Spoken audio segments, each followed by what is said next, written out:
Press the bell icon on the YouTube app. सबकी बातें आप भी सुन रहे हैं, आप भी देख रहे थे कि कैसे छठे चरण की बहाली के लिए आपको पर्सनली कितना परेशान होना पड़ा। और अब आप देख रहे हैं कि सातवें चरण वाले निकू जैसे लोग किस तरीके से परेशान हैं। क्या लग रहा है, क्या कहेंगे। और एक आरोप जो है हमारे एक बुद्धिजीवी वर्ग के व्यक्ति संजय जी लगाकर गए हैं छात्र नेताओं पर, छात्रों पर, अभ्यर्थियों पर कि भाई जिस दिन आप जाति धर्म से उठकर वोट करने लग जाएंगे उस दिन आपकी स्थिति में बदलाव आ जाएगा। क्या लगता है लोग आरोपों पर क्या कहेंगे और आपकी राय क्या है? जी बिल्कुल, छात्रों के लिए कोई राजनीतिक दल का, कोई पार्टी का कोई सदस्य छात्र नहीं होता है। छात्र अपने यूनिटी के साथ अपनी मांगों को लेकर लड़ते हैं। दूसरी बात, अभी जयप्रकाश आंदोलन की बात हो रही थी, इसी जयप्रकाश आंदोलन जो सबसे बड़ा छात्र आंदोलन था भारत का, उसी की उपज है माननीय मुख्यमंत्री जी। और माननीय मुख्यमंत्री जी निकले हुए समाधान यात्रा पे, आपको बताने में ये सुन के आपको हैरानी होगी कि इस समाधान यात्रा में वो क्या समाधान कर रहे हैं कि जब उनको छात्रों की समस्याओं के बारे में ही पता नहीं है। छात्रों के ऊपर लाठीचार्ज हो रहा है पटना में और माननीय मुख्यमंत्री जी कहते हैं कि हमें तो पता ही नहीं है कि लाठीचार्ज भी उनके ऊपर हुआ है। बताइए, वो बिहार में रहते हैं कि कहाँ रहते हैं, इसका अंदाजा आप लगा लीजिए। और छोड़ दीजिए, जब मोतिहारी में कई छात्र नेता जो हैं, जो शिक्षक अभ्यर्थियों का नेतृत्व करते हैं, उनको वहां के टाउन थाना ने अपने यहाँ नजरबंद करके रखा 24 घंटा तक कि आप लोग मुख्यमंत्री जी जब तक जाएंगे नहीं यहाँ से तब तक सुबह से लेकर शाम तक उनको 12 घंटे तक बैठा रखा। तो ये हालात हो गए हैं। छात्र राजनीति की उपज है माननीय मुख्यमंत्री जी, और वो छात्रों के समाधान क्या कर रहे हैं, हमें तो लगता है उनकी समस्याओं को और ये बढ़ाए जा रहे हैं।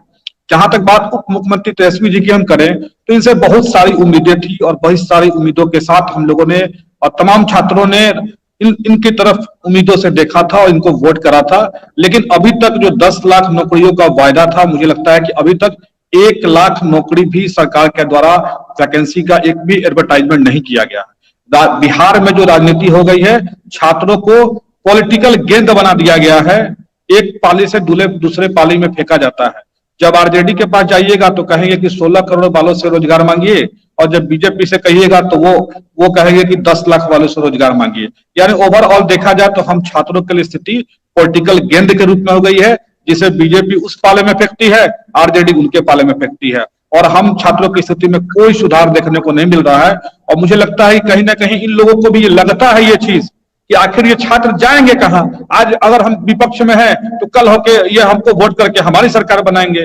आरजेडी को लगता है कि अगर हम विपक्ष में रहेंगे तो उनके पास ऑप्शन कहाँ है, या तो वो हमको चुनेंगे या तो वो उनको चुनेंगे। कोई ऑप्शन बिहार के लोगों के पास है नहीं। तो मुझे लगता है कि इन सारी चीजों का वो फायदा उठा रहे हैं। लेकिन मुझे लगता है कि छात्रों में जागृति आ रही है, और मुझे लगता है जयप्रकाश मूवमेंट जो हुआ था उसकी झलक भी देखने को बहुत जल्द बिहार में मिलने वाली है, जिस तरीके से असंतोष व्याप्त होते जा रहा है छात्रों में।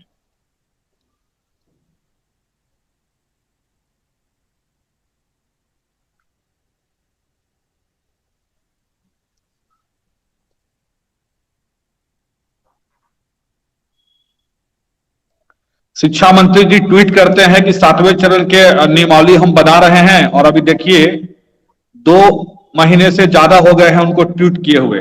बोले कि 7वें चरण की बहाली हम शुरू करेंगे, नियमावली पब्लिश करने जा रहे हैं, और 2 महीने से ज्यादा समय हो गए हैं। लेकिन अभी तक माननीय शिक्षा मंत्री जी ने कोई नियमावली 7वें चरण के अभ्यर्थियों के लिए जारी करने की जो बात की गई थी, या फिर नियमावली के हवाला दे देकर बहाली को लटकाया जा रहा था, अभी तक इसके ऊपर कोई कार्रवाई नहीं हुई है। हम तमाम अभ्यर्थी उम्मीदों से नजर देख रहे हैं सरकार को कि अब नियमावली आएगी, अब नियमावली आएगी। लगातार कैबिनेट पे कैबिनेट होते जा रहा है, लेकिन किसी भी कैबिनेट में अभ्यर्थियों को निराशा ही हाथ लग रही है। यहां तक कि छात्र जब जा रहे हैं सचिवालय में तो अब उनको बोला जा रहा है कि जनवरी, अब मैं उम्मीद कम रखी, अब फरवरी में जाइए आप। यानी हर महीने एक नया डेट उनको दिया जाता है कि अब आपकी नियमावली जनवरी से बदले फरवरी में आएगी, फिर फरवरी में जाएंगे तो मार्च में आएगी। मुझे लगता है कि सरकार संवेदनहीनता और संवादहीनता दोनों की पराकाष्ठा पे है। संवेदनहीनता इस सेंस में कि आप देखिए अभ्यर्थियों पे कैसे लाठीचार्ज की जा रही है, जबकि वो मांग सिर्फ ये कर रहे हैं कि परीक्षा में जो गड़बड़ी हुई है उस गड़बड़ी को देखते हुए इस पाली की परीक्षा रद्द कर दी जाए। सरकार ने ऑलरेडी एक पाली की परीक्षा रद्द कर दी है, तो यानी गड़बड़ी थी तब तो एक पाली की रद्द हुई, और जब एक पाली की रद्द हो गई तो एग्जाम की सेंसिटिव क्वेश्चन में आ गई है। एग्जाम में अब क्वेश्चन मार्क लग गया है, तो क्यों ना उस एग्जाम को रद्द करके सरकार ऑनलाइन परीक्षा ले कंडक्ट करा ले। लेकिन सरकार सिर्फ अपना इमेज बचाने के लिए मुझे लगता है कि नहीं चाहती है कि एग्जाम हम कैंसिल करें, लेकिन छात्र भी चुप बैठने वाले नहीं है। अगर सरकार ने आंदोलन का दबाने की कोशिश की है बर्बरतापूर्वक लाठीचार्ज के द्वारा, लेकिन इसका जवाब भी दिया जाएगा। हम छात्र जरूर इसका जवाब देंगे, क्योंकि कहीं ना कहीं बिहार सरकार मुझे लगता है तानाशाही पर उतर गई है। जिस तरीके से मोतिहारी में शिक्षक अभ्यर्थी को बुला के थाने में रखना और 12 घंटा कहा था कि आप यहीं बैठे रहिए। भाई आप समाधान पे निकले हैं, तो समाधान का मतलब क्या हुआ कि आप हमारी समस्याओं को सुनिएगा, जनता की समस्याओं को सुनिएगा, शिक्षक अभ्यर्थियों की समस्याओं को सुनिएगा। आप समाधान पे निकले हैं कि क्या समस्या है उसका हम समाधान करेंगे, तो जाके समस्या देखिए, अपने विद्यालयों में घूमिए जरा एक बार। आपने हर पंचायत में high school plus two school खोल दिया है, तो माननीय मुख्यमंत्री जी जा रहे हैं हर जिला की यात्रा पे, तो जरा उन 2 स्कूलों में भी घूम लीजिएगा और आपको पता लग जाएगा कि वहां कितने शिक्षक हैं और कितने छात्र हैं। छात्रों की संख्या बढ़ती जा रही है, लेकिन शिक्षक नाम मात्र के रह चुके हैं। तो बिहार की शिक्षा व्यवस्था मुझे लगता है भगवान भरोसे है, और पढ़ाई कमाई की जो बात थी, मुझे लगता है कि पढ़ाई। तो आलोक जी, आपकी आगे की रणनीति क्या रहने वाली है? आप क्या आंदोलन को किस रूप में आगे लेके जाना चाहते हैं?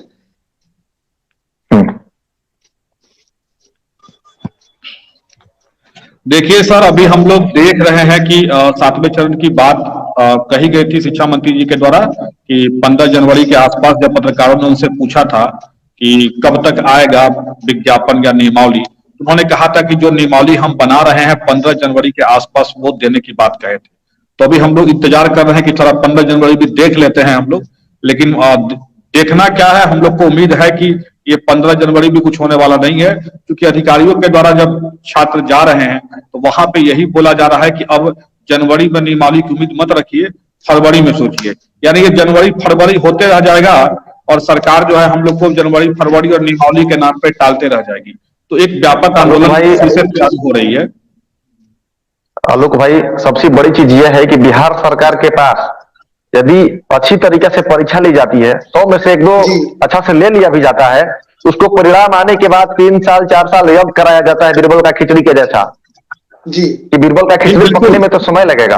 और जहां पर कदाचार लीक परीक्षा होती है, वहां पर छात्रों पर लाठियां चार्ज करके दिखाया जाता है कि हमने लोकतांत्रिक राज्य में भी, लोकतांत्रिक देश में भी राजतंत्र अपनाया है और आपको हमसे डरना पड़ेगा।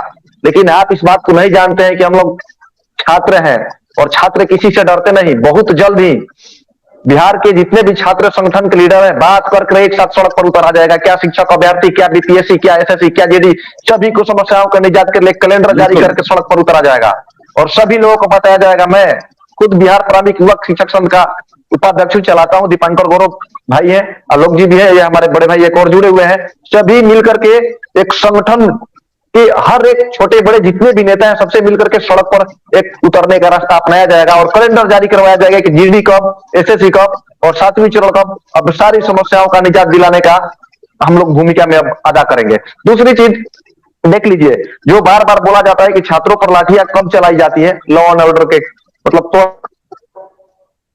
बिहार सरकार कौन सा पालन कर रही है? ना तो पत्थर मारते हैं, ना तो कागज का फूल भी फेंकते हैं।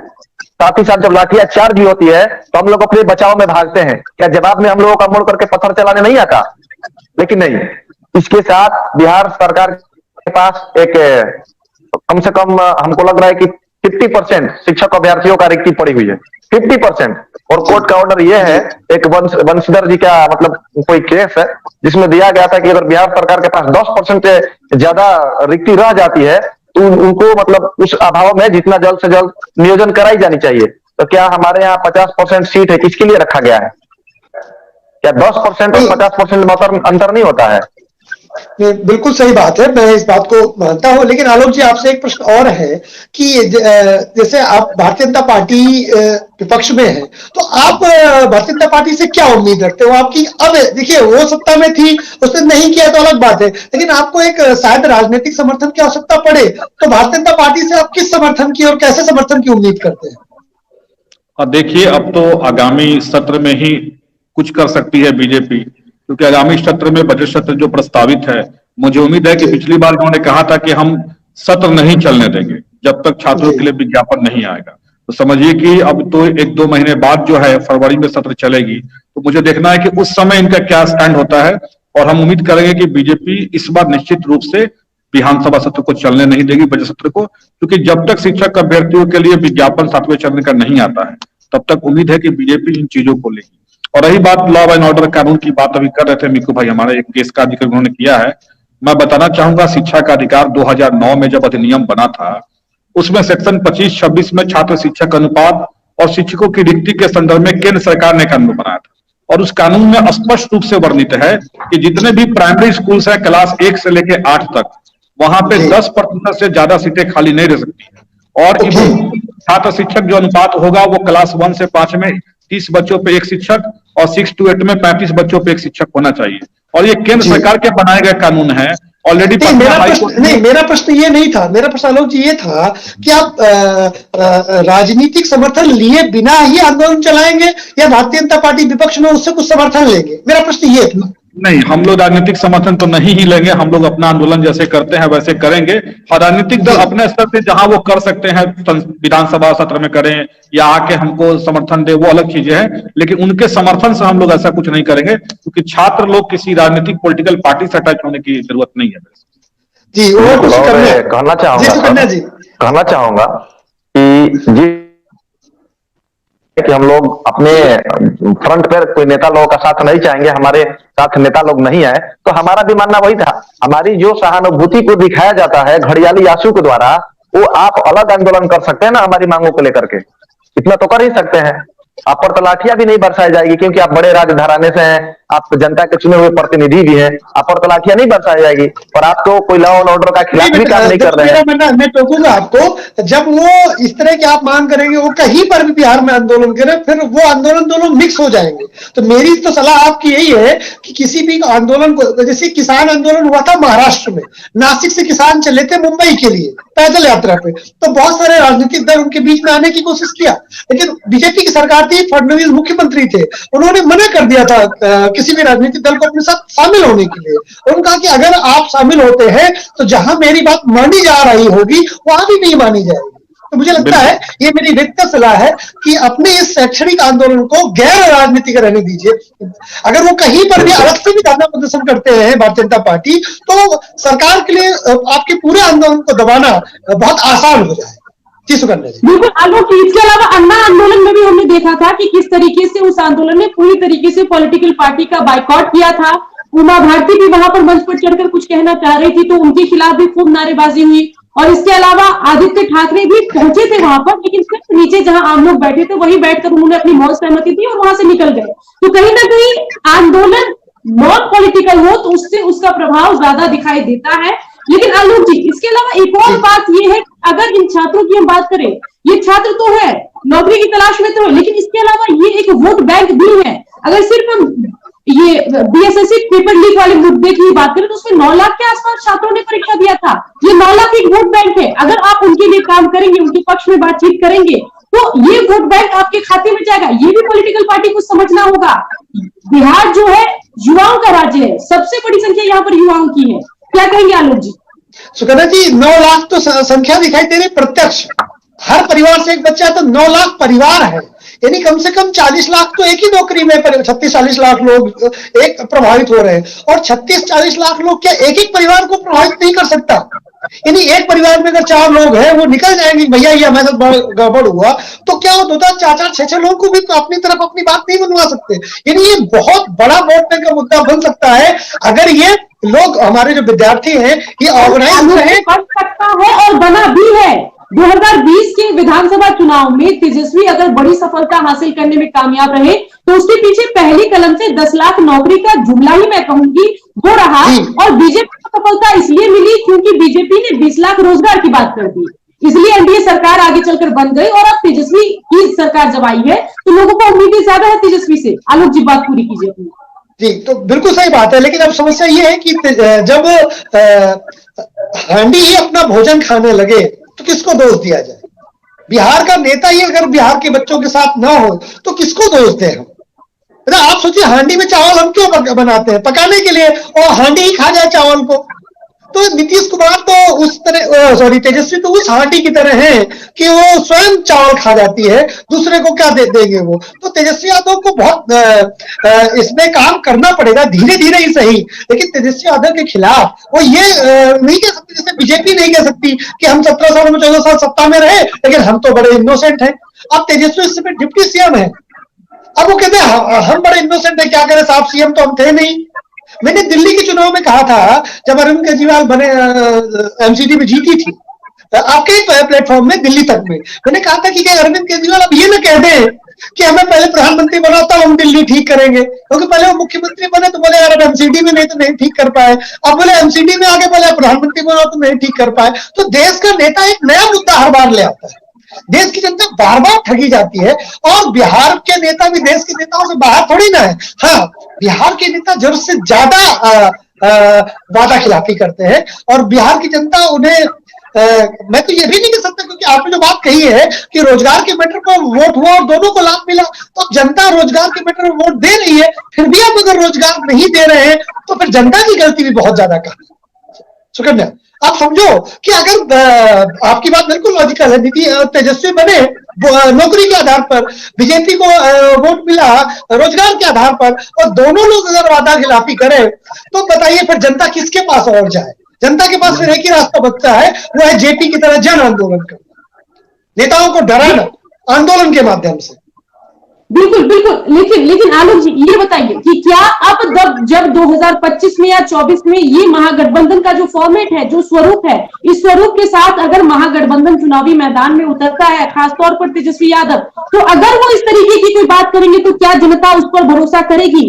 क्या आप मानते हैं कि अभी भी मौका है तेजस्वी यादव को, जो 4 महीने में हो गया उसको छोड़ो, लेकिन आगे चीजों को ठीक करे? क्या कहेंगे आलोक जी? देखिए, जनता और देखिए हमारे यहाँ एक कहावत है कि पीठ में मार लो पेट में नहीं, पेट की मार कोई नहीं बोलता। सुकन्या, तेजस्वी यादव ने पेट की बात की थी, नौकरी पेट से सीधे जुड़ा हुआ संबंध है, ठीक है, यानी भूख से जुड़ा हुआ संबंध है।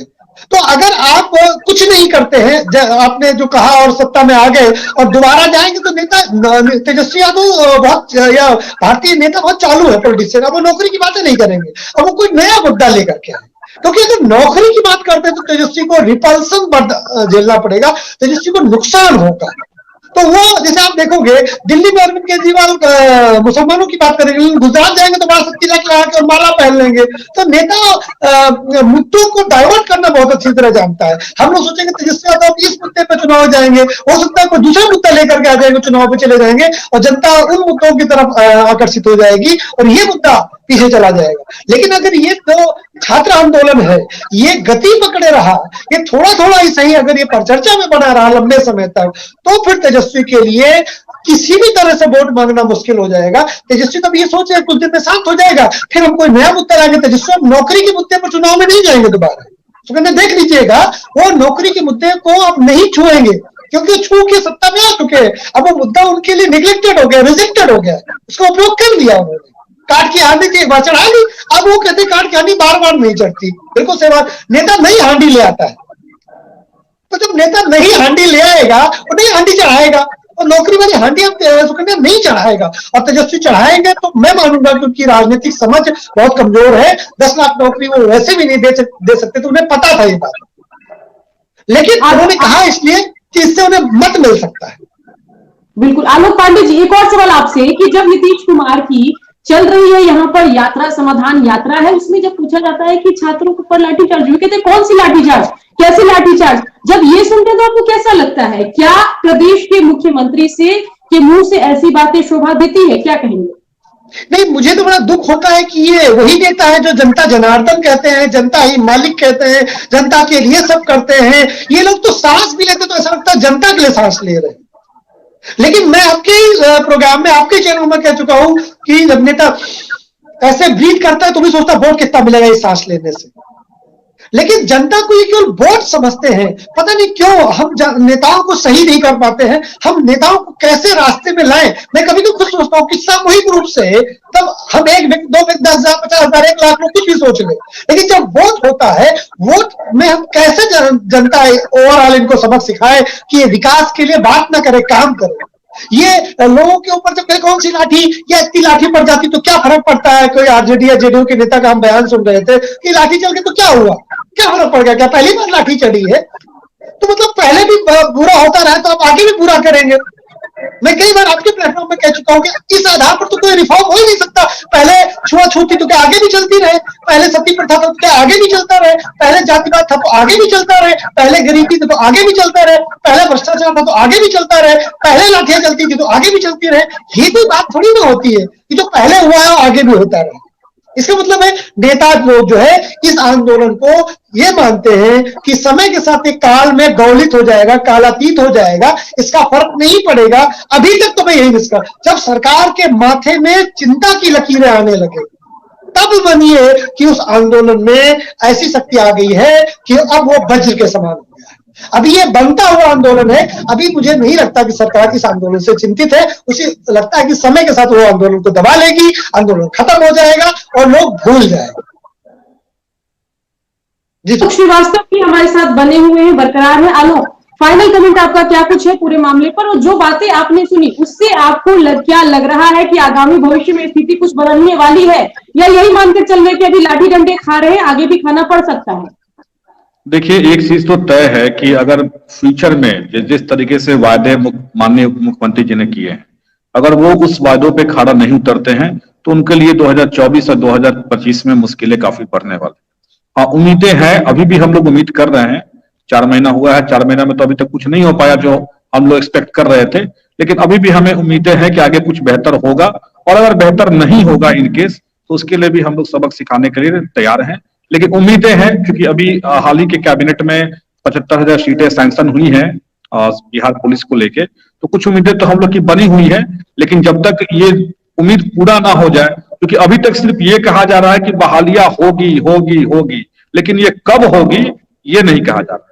और जब ये होगी तभी हम लोग को विश्वास होगा। और अगर ऐसा नहीं होगा तो फिर हम लोग के पास क्या हथियार है? वही हथियार है 5 सालों के बाद सरकार बदलने का। हर एक नागरिक के पास वो व्यक्तिगत अधिकार है, मताधिकार का, वो प्रयोग हम लोग उनके विरोध में करेंगे और कुछ।